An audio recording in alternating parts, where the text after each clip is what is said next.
Good morning leaders, मेरा नाम Prince Gupta है।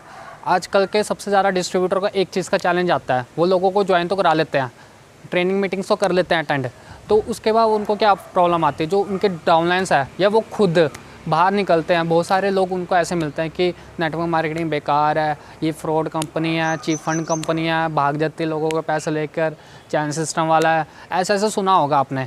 लोग ऐसे क्यों कहते हैं? आपने कभी सोचा ये सब क्यों कहते हैं? आज मैं इसकी हिस्ट्री बताने वाला हूँ। लोग पहले क्यों कहते थे ऐसा, लोग अब से ऐसे अवेयरनेस क्यों ला रहे हैं कि नेटवर्क मार्केटिंग बेकार है, ये है वो है, गलत सब कुछ है। इसके ऊपर आज मैं बताने वाला हूँ कि लोग ऐसा क्यों कहते थे। ठीक है, तो आज मैं इस वीडियो में क्लैरिटी बताऊंगा history of network marketing. History कैसे स्टार्ट हुई नेटवर्क मार्केटिंग में, पहले क्या हुआ था और आज के टाइम में क्या है। वो आप भी सोचते होगे सर आज के टाइम में कुछ, पहले के टाइम में ऐसे थे कि कुछ कंपनियां बेकार थे, अब के टाइम में तो कुछ कंपनियां अच्छी भी आ गई हैं। तो ये इस चीज़ के आज ऊपर क्लैरिटी कराने वाला हूँ, हिस्ट्री बताने वाला हूँ। इस वीडियो को क्या करना, आपने एंड तक देखना जिससे आपको क्लैरिटी हो गई। इसके बाद आपने अपने लोगों को सिखाना है कि हिस्ट्री ऑफ नेटवर्क मार्केटिंग क्या है। जो लोग कहेंगे ना नेगेटिविटी कहते हैं कि बेकार है ये वो, तो उसका जवाब दे सको आप। ठीक है, तो इस वीडियो को स्टार्ट करते हैं राइट नाउ। तो एक शख्स थे जिसका नाम कार्ल रेमान बर्ग था। ठीक है, तो वो अमेरिका से चाइना जाते हैं, तो वहाँ पे क्या करते हैं, वहाँ पे लोगों को देखते हैं, दिनचर्या देखते हैं, लोगों का खाना पीना देखते हैं। वो देखते हैं चाइना के अंदर बहुत सारे लोग अलग अलग तरह के न्यूट्रिशन ले रहे हैं, रेमेडीज़ ले रहे हैं, अलग अलग हर्ब्स ले रहे हैं अपने हेल्दी रखने के लिए, डाइट के लिए। तो और अमेरिका के अंदर ये चीज़ का अवेयरनेस नहीं है, चाइना के अंदर ये कॉन्शियसनेस है। ठीक है, तो इस चीज़ के ऊपर बड़ा चैलेंजेस आ रहा था। तो कार्ल रेमान बर्ग ने अमेरिका गए, वहाँ पे कैलिफोर्निया के अंदर अपनी पहली कंपनी स्टार्ट करा जिसका नाम कैलिफोर्निया विटामिन्स था, सन 1994 में। ठीक है, तो उन्होंने स्टार्ट करा, बहुत अच्छी थी कंपनी, बहुत अच्छी चलने वाली थी। उसके बाद 5 साल के बाद 1939 में कैलिफोर्निया ने नाम हटा के अपना न्यूट्रलाइट रख दिया। न्यूट्रलाइट बहुत लोगों को अच्छा लगने लग गया, बहुत पसंद करने लगे लोग, बहुत अच्छा ग्रो अप करने लगे, अलग अलग तरह के प्रोडक्ट्स आने लगे और लोगों को ग्रो अप होने लगी। फिर कंपनी के एमडी ने देखा कि यार ये देखो कि जो कस्टमर है, ये कस्टमर जो हमारे प्रोडक्ट ले रहे हैं ऑलमोस्ट रेफरेंस के थ्रू ले रहे हैं। ऐसा मैं चाहता हूँ कि ऐसा क्यों ना करें, हम डिस्ट्रीब्यूटर को हटा के अगर हम कस्टमर को ही कमीशन देने लग जाए, स्टार्टिंग में 2% ही देने लग जाए तो कैसा रहेगा। तो हम एक बार ट्राई करके देख लेते हैं, इसके बाद क्या रिज़ल्ट आता है। जब कराना ऐसा तो वहाँ से स्टार्ट हुआ मल्टी लेवल मार्केटिंग। 1939 के अंदर वहाँ से स्टार्ट हुआ था मल्टी लेवल मार्केटिंग के इस्टेब्लिश। वहाँ पे लोगों को फिर वो 2% पे कमीशन देने लगे और लोग और अच्छे से करने लगे, एडवर्टाइज़ करने लगे और प्रोडक्ट सेलिंग होने लगी, अच्छी ग्रोथिंग होने लगी न्यूट्रलाइट की। फिर 1949 में 2 शख्स आए इसको ज्वाइनिंग करने। ठीक है, जिसका नाम जेवन एंडल थे और रिचर्ड डेवस थे। तो इन्होंने स्टार्ट करा इस बिज़नेस को। जब तक न्यूट्रलाइट ने अपना पॉलिसी चेंज नहीं करी थी, अपनी सिस्टम चेंज नहीं करी थी, तब तक ये लगे रहे। 10 साल तक काम करा इन्होंने। फिर कुछ टाइम के बाद न्यूट्रलाइट ने ट्रेडिशनल मार्केट में अपना हाथ बनाने लग गए। वो न्यूट्रलाइट कंपनी को छोड़ने लगे, उस पर फोकस नहीं करने लगे। जो एमडी थे वो ट्रेडिशनल मार्केट में जाने लग गए, वो ट्रेडिशनल के ऊपर वर्किंग करने लग गए।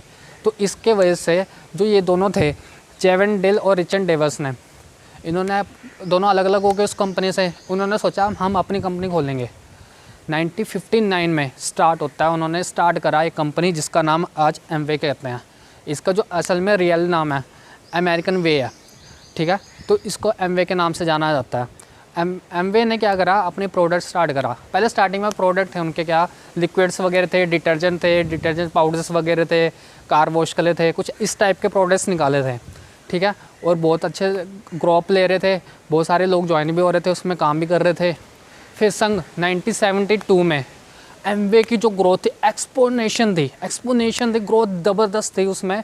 तो क्या हो रहा था वहाँ पे, बहुत और सारी कंपनी उसको देख के, एमवे को देख के और भी इंस्पायर हो रही थी। वो भी मॉडल में आना चाहती थी नेटवर्क मार्केटिंग में और वर्किंग करना चाहती थी और कर भी रही थी यहाँ पे। तो उसके वजह से एमवे ने क्या करा, अपने डिस्ट्रीब्यूटर के ऊपर काम करने लग गए। क्या करा, अपने डिस्ट्रीब्यूटर का काम करने लग गए। 2 लेवल पे कमीशन नहीं बांटा, 3 लेवल पे बांटने लग गए कंपनी को कमीशन, जिससे डिस्ट्रीब्यूटर और पावरफुल हो गए, डिस्ट्रीब्यूटर और वर्किंग करने लग गए। इसके वजह से ग्रोथिंग और ऊपर हो गई। फिर क्या हुआ, 1994 में फिर उन्होंने न्यूट्रलाइट को ख़रीद लिया जो ट्रेडिशनल मार्केट की थी। तो देखो नेटवर्क मार्केटिंग में इतना पावर था, इतना पैसा था, उसने न्यूट्रलाइट ट्रेडिशनल मार्केट को ख़रीद लिया। जो आज के टाइम में जो न्यूट्रलाइट सुनता हो ना सर आप, वो एमवे ने खरीदी हुई है वो कंपनी, ठीक है। तो ये ज़बरदस्त पोटेंशियल हुआ, ये नेटवर्क मार्केटिंग की पावर है, ये मल्टी लेवल मार्केटिंग की पावर है।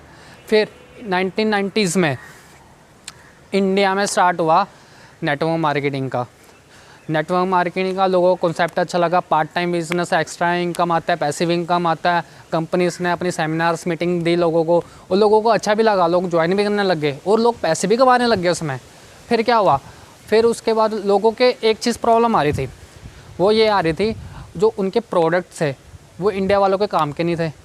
अब जो कहते हैं जैसे कार वॉश है, कार वॉश करो गाड़ी चमकेगी अच्छे से, पर वो इंडिया में कार तो था नहीं, तो कैसे वो प्रोडक्ट यूजेबल है। तो उन्होंने क्या करा, वो कार वॉश वाला प्रोडक्ट परचेज़ करके अपने गाय को धोने लग गए, अपने गाय को धोने लग गए। और लोगों को वैसे भी बहुत पसंद आ रही थी नेटवर्क मार्केटिंग, पैसिव इनकम मिल रहा था, एक्स्ट्रा इनकम मिल रहा था। तो उस कंपनी के अंदर कुछ ऐसे लोग थे, उन्होंने सोचा यार इंडिया वालों को तो प्रोडक्ट वगैरह नेटवर्क मार्केटिंग कॉन्सेप्ट तो अच्छा लग रहा है, पैसिव इनकम चाहते हैं, वो पार्ट टाइम चाहते हैं कमाना, क्यों ना मैं कुछ अलग ही काम कर दूँ, प्रोडक्ट को हटा के प्लान पे काम करने लगूँ। फिर उन्होंने स्टार्ट करा कुछ लोगों ने कि प्रोडक्ट को साइड रख के प्लान पे वर्क करने लग गया, पैसे लगाओ पैसे कमाओ, पैसे लगाओ पैसे कमाओ, इस पे काम करने लग गए। इससे क्या हो गया, इससे स्टार्ट हुआ यहाँ से chit fund company, spongy company, Ponzi schemes, ये यहाँ से स्टार्ट हुई। फिर क्या कर रही थी यहाँ पे, बहुत सारे लोगों को तो बस पैसे लगा रहे थे, निवेश कर रहे थे, इन्वेस्टमेंट है ये। इसके बाद कुछ टाइम के बाद वो कंपनी भाग रही थी, वो पैसे सबका लेके भाग रही थी, बहुत सारा लॉस हुआ, बहुत सबसे ज़्यादा दिक्कत आई। और इंडिया के अंदर साउथ इंडिया में और पंजाब के अंदर सबसे ज़्यादा लॉस हुआ इसका। इस वजह से लोग अवेयर हो गए कि नेटवर्क मार्केटिंग बेकार है, ये तो कुछ है नहीं, ये बेकार सी कंपनी है। इसके बाद भी रुकी नहीं कंपनी, इसके बाद भी रुकी नहीं कंपनी, अलग अलग टाइप की स्कीम्स निकालने लग गई कि गोल्ड में निवेश करो, घर पे निवेश करो, ये नेटवर्क मार्केटिंग का कॉन्सेप्ट है। वो सब कुछ नहीं था, वो फेक ही था। तो इसके बाद क्या होता है, मार्केट में सिर्फ स्कीम, पॉन्जी स्कीम्स वगैरह जो कंपनियां थी वो ये हाईलाइट हो रही थी, कोई अच्छी कंपनी के बारे में बात नहीं कर रहा था, ठीक है।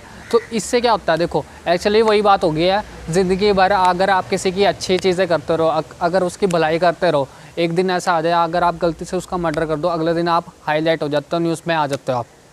वही बात हो गई थी, लोग गलत कर रहे थे, वही हाईलाइट हो रहे थे, अच्छी कंपनी के ऊपर कोई बात ही नहीं कर रहा था, कोई कह नहीं रहा था ये भी ऐसी कंपनी है। तो लोग अवेयर होने लग गए कि कंपनियां नेटवर्क मार्केटिंग बेकार होती है, पॉन्जी स्कीम होती है, ऐसा बेकार है इसमें लगाना। उसके बाद फिर गवर्नमेंट ने एक गाइडलाइंस स्टार्ट करी इंडियन डायरेक्ट सेलिंग एसोसिएशन की। अब गवर्नमेंट को हर चीज़ ठीक करने में तो टाइम लगता ही है, स्कीम वाली कंपनी अभी तो चली रही थी, उसके वजह से नेटवर्क मार्केटिंग बदनाम हो रहा था लोगों के सामने, लोगों के नज़र में। लोग कहते हैं नेटवर्क मार्केटिंग बेकार है, स्कीम बेस्ड है, विश्वास ही उठ गया था। अगर आज की डेट में भी अगर आप अपने एज से ज़्यादा लोगों से बात करोगे ना कि नेटवर्क मार्केटिंग है क्या चीज़, वो भी एक ही चीज़ कहेंगे, यार बेकार है, स्कीम बेस्ड कंपनी है, चीट फंड है, भाग जाती है पैसे लेकर कंपनियाँ। अब तो उस टाइम के बाद बेस्ट कंपनियों ने जन्म लेना स्टार्ट करा, जो अच्छी लीगल कंपनियाँ थी। तो वो कंपनी क्या कर रही थी, अपने प्रोडक्ट को, असल में एक्चुअली अपने प्रोडक्ट को लोगों तक प्रोमोट करने की कोशिश कर रही थी, वो भी किसके थ्रू, नेटवर्क मार्केटिंग के थ्रू। अब उनको पता नेटवर्क मार्केटिंग का असल में पावर क्या है। तो ये कंपनियाँ क्या कर रही थी, अपने प्रोडक्ट को प्रोमोट कर रही थी। उन्होंने क्या करा, पहले स्कीम को पीछे रखा, अपनी प्लान को पीछे करा, पहले प्रोडक्ट को आगे रखा। कंपनियाँ कह रही थी पहले आप प्रोडक्ट के ऊपर फोकस करो, ठीक है, पहले आप प्रोडक्ट को यूज़ करो, अगर आपको अच्छा लगता है उसके बाद आप शेयर करना। फिर ऐसे होने लगा लोग, और उसके बाद लोगों को कंपनियों ने कमीशन भी देने लग गए, पैसे भी देने लग गए, जिससे वो कस्टमर डिस्ट्रीब्यूटर भी बन गए और वो अच्छे से एडवर्टाइजमेंट भी करने लग गए, जिससे और अच्छी इमेज बनने लग गई नेटवर्क मार्केटिंग की, फिर से दोबारा से उसकी अच्छी छवि बनने लग गई। तो इससे यहाँ से स्टार्ट होता है कि अच्छी अच्छी कंपनी आने लगी। ये होती है जेन्युइन कंपनी जो प्रोडक्ट के बेस के ऊपर होती है, ठीक है, तो एक लोगों का सोचती है सबसे पहले। तो यहाँ से ये स्टार्टेड हुआ। तो उसके बाद गवर्नमेंट ने गाइडलाइंस निकाली थी इंडियन डायरेक्ट सेलिंग एसोसिएशन की, जो भी इसको फॉलो करता है आज के टाइम में वो कंपनी लीगल है, असल में जो इसको फॉलो नहीं करता वो अनलीगल है, ये आने लगी। अब फाइनली बात करते हैं, जो भी जैसे भी कंपनी, जिस भी कंपनी में आप हो, अगर वहाँ का कल्चर अच्छा है, वहाँ का प्रोडक्ट अच्छा है, वहाँ का प्लान अच्छा है, तो आप वहाँ पे असल में अपना फॉर्च्यून बना सकते हो, अपनी किस्मत बना सकते हो। अगर ऐसा नहीं है, वहाँ पे प्रोडक्ट ही नहीं है, प्लान पे बात हो रही है, हवा में बात हो रही है, वो तो पॉन्जी स्कीम है। इस चीज़ का ध्यान रखना।